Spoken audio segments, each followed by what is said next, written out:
46. Business trips and travel. Preparing for a business trip. Context. Discussing the preparations for an upcoming business trip with a colleague. So, have you got everything ready for the trip to Paris next week? I think so. I've already booked my flight and hotel, and I've started looking through the agenda for the meetings.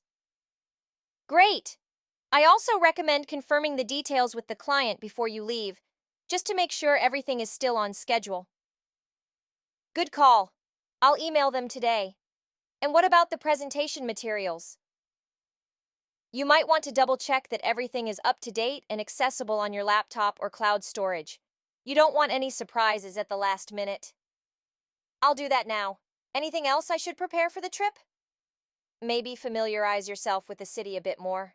Transportation options, local customs, etc. It'll make the trip a lot smoother. Definitely. I'll take care of that. Thanks for the tips. 47. Business trips and travel. Communicating in an international environment. Context. Preparing for a conference abroad. Discussing how to communicate in a multinational setting. This conference in London is going to have people from all over the world. Have you had experience communicating in such a diverse setting? Yes, it can be tricky, especially when dealing with different cultures. I'd recommend being mindful of communication styles.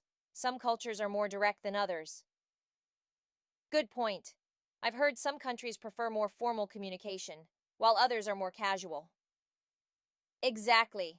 And when you're in a group setting, it's important to be patient and make sure everyone has a chance to speak. Some people might be less confident in a second language. I'll make sure to be more conscious of that. I also want to avoid misunderstandings, especially around sensitive topics. A good rule of thumb is to keep the conversation neutral and professional. Stay away from politics or religion. Thanks. 48th. Business trips and travel. Reporting outcomes of a business trip. Context. Reporting the outcomes of a business trip to the manager. I just returned from the Paris trip and wanted to give you a quick update on the meetings. Great. How did it go? Overall, it went well. We met with the client and discussed the upcoming project launch. They were really receptive to our ideas, and we agreed on a few key deliverables. That's good to hear. Any issues or challenges during the trip? There was a bit of a delay with the logistics team, which pushed some meetings back, but we were still able to cover all the key points. All right. That sounds manageable. Did you manage to gather any important information for the team? Yes, I collected some valuable feedback about the client's preferences and their concerns regarding the timeline. I think we need to adjust some of our internal processes to meet their expectations. Got it. Let's schedule a follow-up meeting to go over the details and plan the next steps. I'll prepare a more detailed report and share it with you by the end of the day. Should I include any specific data points?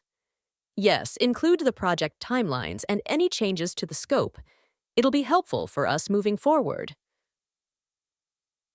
49. Resignation and handover. Announcing your resignation. Context. Announcing your resignation to your direct supervisor. I wanted to speak with you about something important. After much thought, I've decided to resign from my position. Oh, I didn't expect that. Can I ask what led to your decision? It wasn't an easy choice, but I've received an offer from another company that aligns better with my long-term career goals. I think it's the right time for me to take this next step. I see.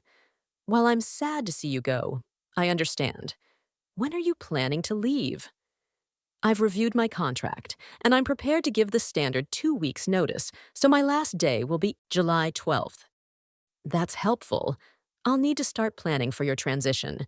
Can we schedule a meeting to go over your handover plan? Absolutely. I want to make sure everything is in order before I leave. I'll document all of my tasks and any pending projects. Thank you for giving us enough time to prepare. We'll definitely miss you here, but I wish you the best in your new role. Thank you for your understanding. I've really enjoyed working here and appreciate all the support. 50. Resignation and handover.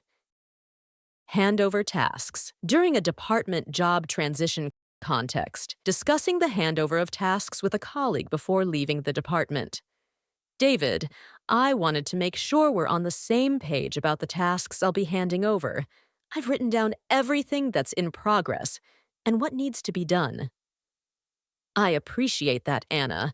I know there's a lot to cover. What should I prioritize first? Start with the ongoing projects, Global Tech expansion, and Solar City implementation. Those have upcoming deadlines.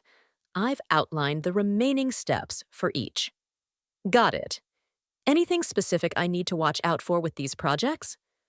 For Global Tech expansion, there's a client meeting next week that you'll need to prep for. I've attached all the relevant files in the shared drive, so you should be all set. Okay, I'll go through those. What about the day-to-day tasks? For the daily tasks, I've set up a checklist for you. Things like managing the email inbox and coordinating with the team will be the main focus. I've also scheduled a few follow-ups that you'll need to handle. Sounds manageable. Should I also reach out to the clients who are expecting updates? Yes, please. I've drafted emails for you to send out, just to ensure they're kept in the loop.